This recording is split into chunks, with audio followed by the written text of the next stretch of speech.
ஆரம்பிச்சு இங்க இருக்கிற நீங்க ஒவ்வொருத்தரும் யார பார்க்கணும்னு காத்துட்டு இருக்கீங்களோ, யாரோட பேச்ச வந்து கேட்கணும்னு உங்க மனசு சொல்லிட்டு இருக்கோ, யாரோட குட்டி ஸ்டோரிக்கு நம்ம எல்லாரும் ஆவலா வெயிட் பண்ணிட்டு இருக்கோமோ, அவரும் வெயிட் பண்றாரு அந்த மொமெண்ட்டுக்காக. அன்றும் இன்றும் என்றும் நம் இதய தளபதி விஜய் அவர்கள். தளபதி விஜய் அவர்களை மேடைக்கு வரவேற்கிறோம். எப்படிங்க ஆரம்பிக்கலாம்? நன்றின்னு சொல்லி ஆரம்பிக்கலாமா? அப்போ வணக்கம்னு சொல்லி,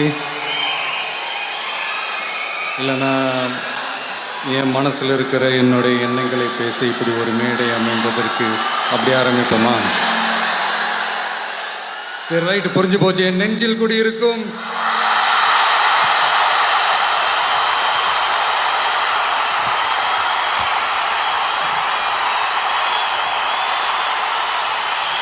எனக்கு அன்பான நண்பா, நண்பிகள், வந்திருக்கும் அத்தனை தமிழ் நெஞ்சங்களுக்கும் என்னுடைய வணக்கம்.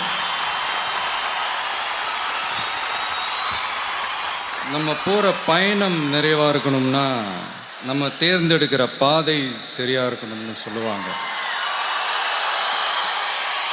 அப்படி நம்ம போகிற வழியில் அறிவை சேர்த்துக்கிட்டே இருக்கணும், அன்பை கொடுத்துக்கிட்டே இருக்கணும், நட்பை கூட்டிக்கிட்டே இருக்கணும், வாய்ப்பு கிடைக்கிறப்பெல்லாம் நன்றியை மட்டும் காட்டிக்கிட்டே இருக்கணுங்க.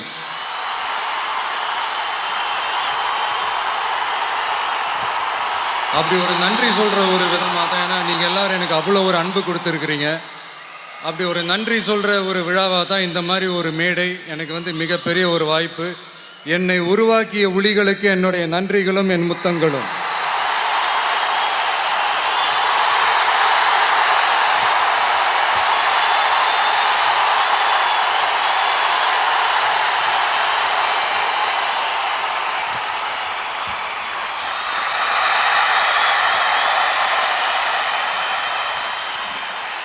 அப்பாடா, உங்கள் எல்லாருக்கும் முத்தம் கொடுக்கறதுக்கு எனக்கு ஒரு ஸ்டைல் ஒன்று மாட்டிச்சு. இனிமே தான்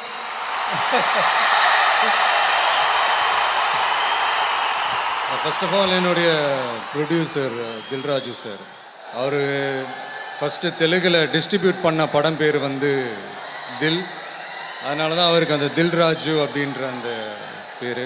welcome to Tamil cinema sir. நீங்கள் இங்கே வந்து இன்னும் நிறையா படங்கள் பண்ண போகிறீங்க, வெற்றிகரமாக இன்னும் நிறையா பணம் சம்பாதிக்க போகிறீங்கன்றது முன்கூட்டியே எங்கள் ஊரில் தெரிஞ்சிருக்கு சார். அதனால தான் நம்ம நண்பர் சந்தானம் தில்லுக்கு துட்டுன்னு படம் எடுத்துருக்கிறாரு. அதில் பார்ட் 1 பார்ட் 2லாம் கூட வந்திருக்கு சார். வாழ்த்துக்கள் ஃபார் வாரிசு சார். நான் உங்களுக்கு பிறந்த வாரிசை சொன்னேன், கங்க்ராச்சுலேஷன் சார். அண்ட் வாரிசு 2 எப்போ சார்? சார், இப்போ நான் படத்தை பற்றி கேட்டேன், அந்த வாரிசு 2 இல்லை. என்னுடைய டைரக்டர் வம்சி சார், அவர் எப்படின்னா, அவர் சொல்கிற கதையை ஒரு தடவை கேட்டு எல்லாருமே ஓகே சொல்லிடுவாங்க. ஆனால் செட்டில் இருக்கிற யாருக்குமே அவர் ஒரு தடவையில் டேக் ஓகே பண்ணதே இல்லை. சிரிப்பை பாரு என் செல்லங்களுக்கு.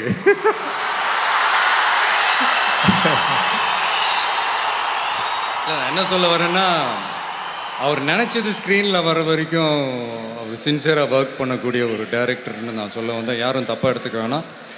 சார் வந்து கிட்டத்தட்ட ஒரு 2 இயர்ஸ் இந்த கோவிட் டைமில் மீட் பண்ண, ஒரு நல்ல ஒரு ஃபேமிலி என்டர்டெய்னராக ஒன்று பண்ணலாம் அப்படின்னு சொன்னார். Super sir. நம்ம நண்பிகள் எல்லாருமே நமக்கு ஒரு ஃபேமிலி மாதிரி தானே. அதனால என்னமோ அவங்களுக்கும் சேர்த்து இந்த படத்தை ப்ரெசென்ட் பண்ணியிருக்காரு. சார் சொன்ன மாதிரி டே 1லேருந்து ரிப்பீட்டடாக ஒரே ஒரு விஷயத்த சொல்லுவார், ஒரு மெமரபிளான ஒரு ஃபிலிம் ஒன்று பண்ணலாம் விஜய் அப்படின்னே சொல்லிட்டு இருப்பார். அந்த மாதிரி இந்த மெமரபிள் ஃபிலிம் எனக்கு கொடுத்ததுக்கு ரொம்ப நன்றி சார். அண்ட் உங்களுடைய இந்த ரைட்டர்ஸ் மிஸ்டர் ஹரி சாலமன், உங்கள் ஏடிஸ் டீம், உங்கள் டிஓபி கார்த்திக் பழனி, அவர் தமிழ், தெலுங்கு, ஹிந்தி, எனி லாங்குவேஜ் இன்னும் பல வருஷம் நிலச்சி நிற்க போகிறாரு. அப்படி ஒரு ஒர்க்கை தான் நான் பார்த்தேன். அவரோட ஏடிஸ் டீமுக்கும் என்னுடைய நன்றிகள். And special thanks to lyricist Vivek. அவருக்குள்ள ஒரு டைரக்டரும் இருக்காருங்க, அது நீங்கள் கூடிய சீக்கிரம் நீங்கள் பார்ப்பீங்க. அது ஸ்க்ரீன் பிளேயாக இருக்கட்டும், டயலாக்ஸ், லிரிக்ஸ் எல்லாத்துலேயுமே அவரோட அந்த கான்ட்ரிபியூஷன் நிறையாவே இருக்குது. அண்ட் இந்த விழாவின் நாயகன் யார்? நம்ம தமன்.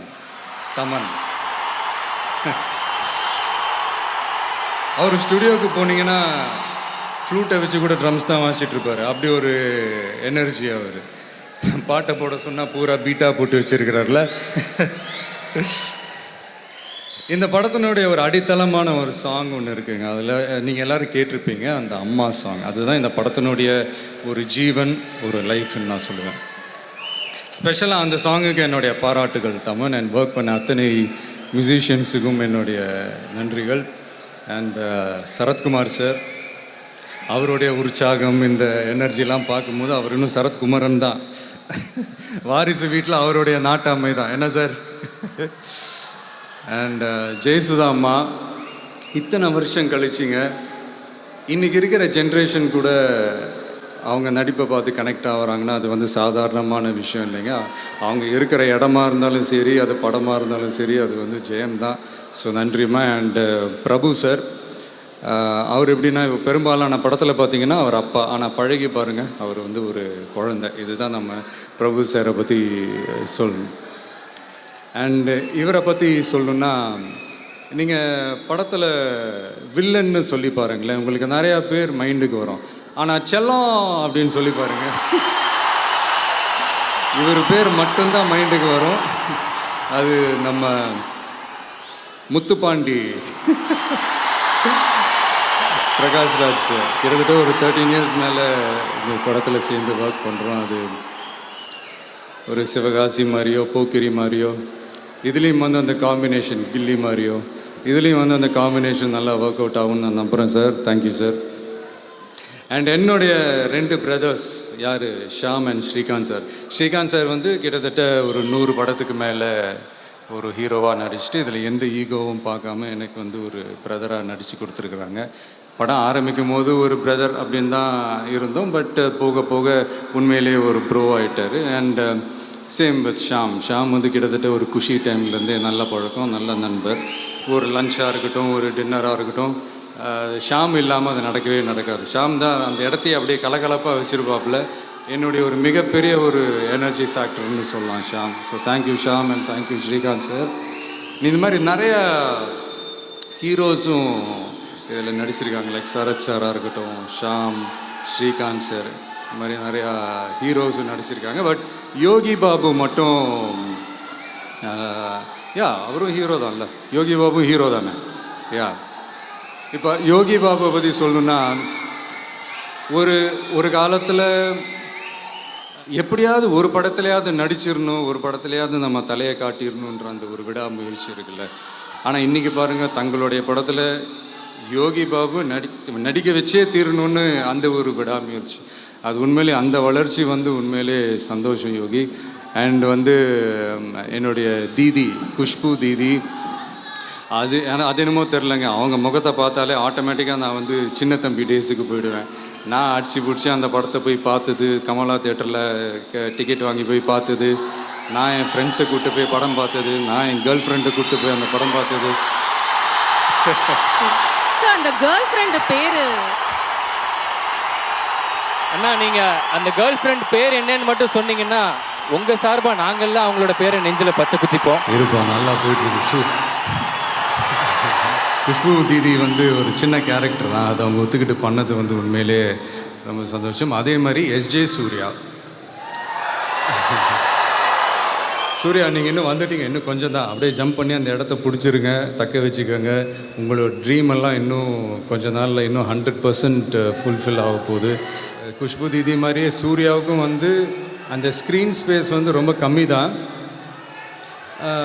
பட் அதெல்லாம் அவங்க ஒத்துக்கிட்டு பண்ணுறதுன்னு ஒன்று இருக்குல்ல. ஸோ அதெல்லாம் நான் அவர்கிட்டே கேட்டேன், எதுக்காக இது ஒத்துக்கிட்டீங்க அப்படின்னா, உங்களுக்காக தான் அப்படின்னாரு. ஸோ அந்த விதத்தில் அவங்களுக்கு என்னுடைய நன்றிகள். அண்டு ராஷ்மிகா, அவங்க அழகாக இருந்தால் போதும் நடிக்க வந்துடலாம் அப்படின்றதில்ல, அது வந்து திறமை இருந்தால் தான் நிலச்சி நிற்க முடியுன்றதுக்கு ராஷ்மிகா வந்து ஒரு மிகப்பெரிய ஒரு எக்ஸாம்பிள். இப்போ நான் உங்களுக்கு திருஷ்டி சுற்றி போட்டு மற்றபடி என்னுடைய நண்பர்கள் ஸ்ரீமன், பிடிவி கணேஷ் வெங்கட்ராம், சங்கீதா, சம்யுக்தா, சஞ்சனா, அந்த குட்டீஸ், editor Praveen sir, art director Sunil sir, dance masters, fight masters, இவங்க எல்லாருமா சேர்ந்து தான் இந்த படத்தை உருவாக்கியிருக்கோம். இந்த படம் வந்து உங்கள் எல்லாரும் மனசுக்கும் பிடிக்கும்னு நாங்கள் நம்புகிறோம். இது வந்து ஒரு க்ளோஸ் உறவுகளை பற்றி பேசுகிற படம்ன்றதுனால இந்த உறவுகளை பற்றின ஒரு அழகான ஒரு அன்பான ஒரே ஒரு குட்டி கதை மட்டும் சொல்லிட்டு ஓடி போயிடுறேன்.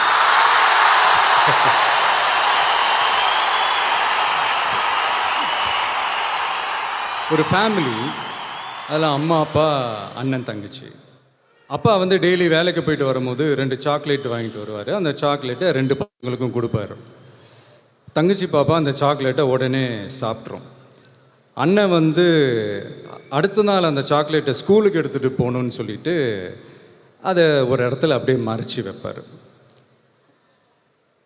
அண்ணன் அப்படி கிராஸ் பண்ண உடனே தங்கச்சி பாப்பா போய் அந்த சாக்லேட்டையும் எடுத்து சாப்பிட்றோம்.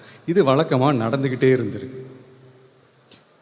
ஒரு நாள் அந்த தங்கச்சி பாப்பா அண்ணனை பார்த்து கேட்குது, இந்த அன்புன்னு சொல்கிறாங்களேண்ணே அப்படின்னா என்னென்ன? அதுக்கு அந்த அண்ணன் சொல்கிறாரு, நீ உன்னோட சாக்லேட்டையும் சாப்பிட்ற, நான் மறைச்சி வச்சுருந்த சாக்லேட்டையும் சாப்பிட்ற, ஆனால் நீ சாப்பிடுவேன்னு தெரிஞ்சும் டெய்லி திரும்ப திரும்ப அதே இடத்துல உங்கள் அண்ணன் கொண்டு போய் வைக்கிறான் பேர். அதுதான் அந்த உண்மையான அன்பு அப்படின்னு. ஸோ அந்த அன்பு தாங்க இந்த உலகத்தையே ஜெயிக்கக்கூடிய ஒரு மிகப்பெரிய ஒரு ஆயுதம்னு சொல்கிறாங்க. நமக்காக எதையும் விட்டு கொடுக்குற நம்மளுடைய உறவுகள், எதுக்காகவும் நம்மளை விட்டு கொடுக்காத நம்ம நண்பர்கள், இந்த ரெண்டு அன்பு இருந்துட்டாலே போதுங்க, அவ்வளோதான் முடிஞ்சு. அந்த பிளட் ரிலேஷன்ஸுக்கு உண்டான அந்த ஒரு வேல்யூ. பிளட்டுன்னு ஒன்று எனக்கு வந்து நம்ம மன்றத்தை சேர்ந்த நிறையா நண்பர்கள் இந்த இரத்த தானம்லாம் நிறையா பண்ணிகிட்ருக்கீங்க. ஏதாவது ஒரு சந்தர்ப்பத்தில் இதை பற்றி நான் பேசணும்னு நினச்சிட்டே இருந்தேன். இது கொஞ்சம் அவே ஆஃப் த டாபிக் தான், பட் இந்த நேரத்தில் இதை நான் கொஞ்சம் அட்ரஸ் பண்ணணும்னு நினைக்கிறேன். இந்த பிளட் டொனேஷன், இந்த ஆப்லாம் நான் ஸ்டார்ட் பண்ணதுக்கு ஒன் ஆஃப் த மெயின் ரீசனுங்க. நீங்கள் நல்லா யோசித்து பார்த்தீங்கன்னா இந்த ரத்தத்துக்கு மட்டும்தான் இந்த ஏழை பணக்காரன்ற வித்தியாசம், ஆண் பெண் என்ற வித்தியாசம், நீ உயர்ந்த ஜாதியா தாழ்ந்த ஜாதியான்ற அந்த வேறுபாடு, ரொம்ப முக்கியமாக நீ எந்த மதத்தை சேர்ந்தவங்கன்ற வேறுபாடெல்லாம் சுத்தமாக கிடையாது.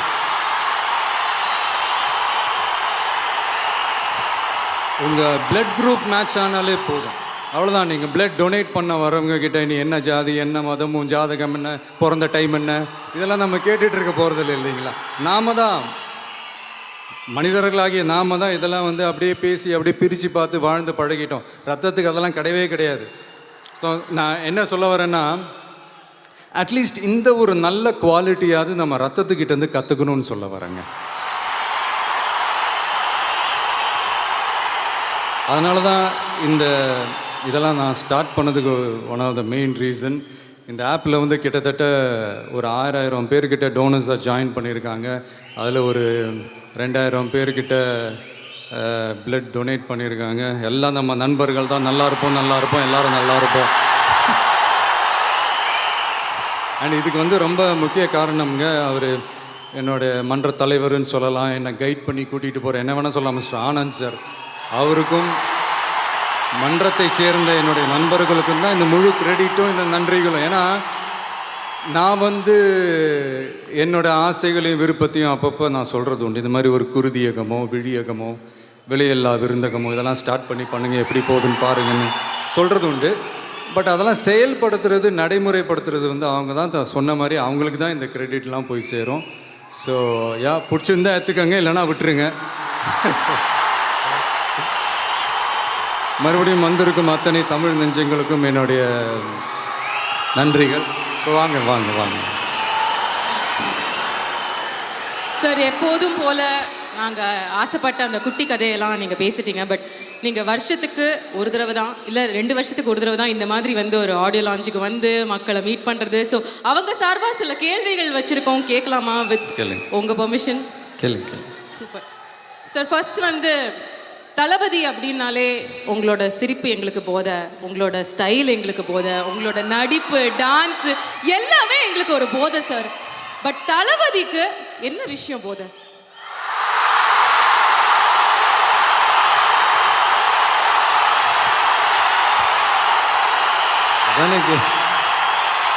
அதானே கேட்க வந்தீங்க. அவங்க தான் என்னுடைய தோழி. தேங்க்யூ.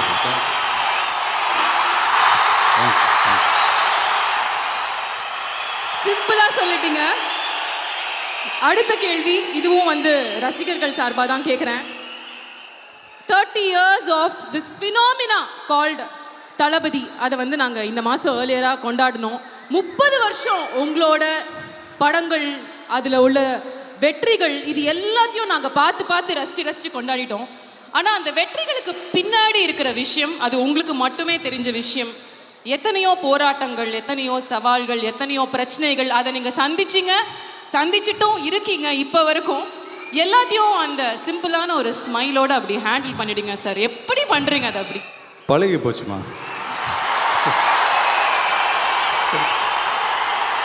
ஒன்று பழகி போச்சு, ரெண்டாவது வந்து பிரச்சனைகள் வருதில்ல, எதிர்க்கிறாங்கல்ல, கண்டிப்பாக. அப்போ நம்ம கரெக்டான ரூட்டில் தான் போயிட்டுருக்கோம்னா.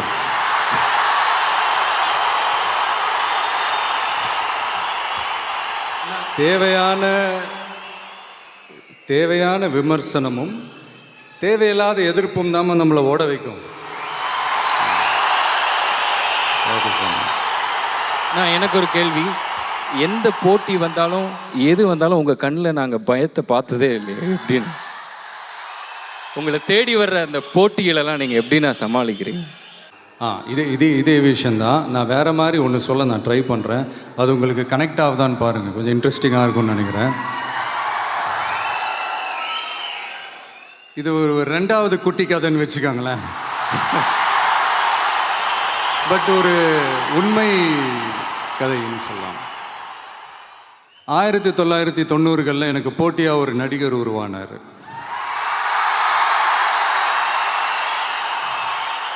முதல்ல ஒரு போட்டியாளராக இருந்தார்.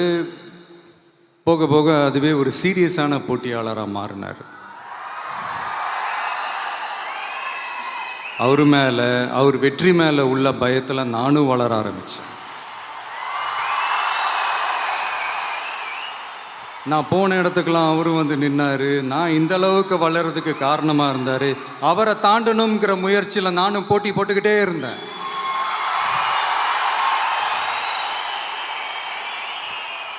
அந்த மாதிரி ஒரு போட்டியாளர் உங்கள் லைஃப்லையும் இருக்கணுங்க.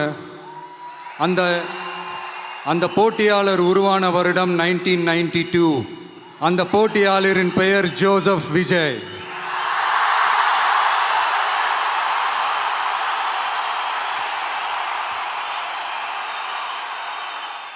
ஜெயிக்கணும்ன்ற வெறி இருக்கிற எல்லாருக்குள்ளேயும் ஒரு போட்டியாளர் இருக்கணும். அந்த போட்டியாளர் நீங்களாக தான் இருக்கணும். உங்களுக்கு நீங்கள் தான் எதிரி, நீங்கள் தான் போட்டி, நீங்கள் அடுத்தவங்களெல்லாம் அந்த மாதிரி பார்க்கணுன்னு அவசியமே இல்லை. அப்போ உங்கள் உயரம் என்னன்னு உங்களுக்கே தெரியாமல் போய்டும். Compete with yourself, only that will make you better. Be your own competition.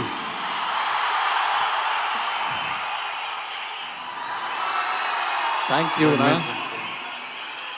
நான் இந்த படத்தை பற்றி டைரக்டர் சார் சொல்லும் பொழுது இது ஒரு எமோஷ்னலான படம், நான் இங்கே பேச போகிறது எனக்கு ஒரு மூமெண்ட், இதை நான் ஃப்ரீஸ் பண்ணோம் அப்படின்லாம் சொன்னார். எனக்கு இது லைஃப் டைம் மூமெண்ட், எங்கள் எல்லாருக்குமே இது லைஃப் டைம் மூமெண்ட். நான் இதை ஃப்ரீஸ் பண்ணோம். ஸோ இதை ஃப்ரீஸ் பண்ணணும்னு நினைக்கிறேன்னா, அதனால் நீங்களே உங்கள் ஃபோனில் ஒரு ஃபோட்டோ எடுத்து ஒரு ஹேஷ்டேக் போட்டு எங்கள் எல்லாரோடையும் ஒரு ஸ்டேட்டஸ் போட்டிங்கன்னா, இந்த ஃபோட்டோ நீங்கள் எடுத்து ட்விட்டரில் நீங்களே ஒரு ஹேஷ்டேக் போட்டு ட்வீட் பண்ணோன்னா, நீங்கள் பொதுவாக யாரு கூடயும் ஸ்டேட்டஸ் பார்க்காம பழகுவீங்கன்னு சொல்லுவாங்க. அதனால் இந்த ஸ்டேட்டஸில் நாங்களும் இருக்கலாமா? வீடியோ இதுதானே?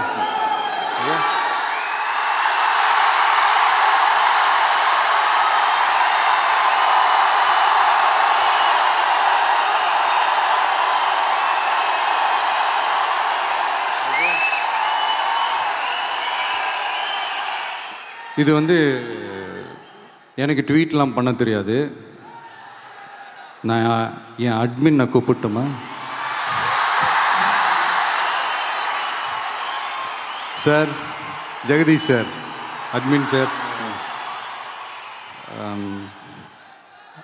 ஹேஷ்டேக் என் நெஞ்சில் குடியிருக்கும் அப்படின்னு போட்டு ட்வீட் பண்ண.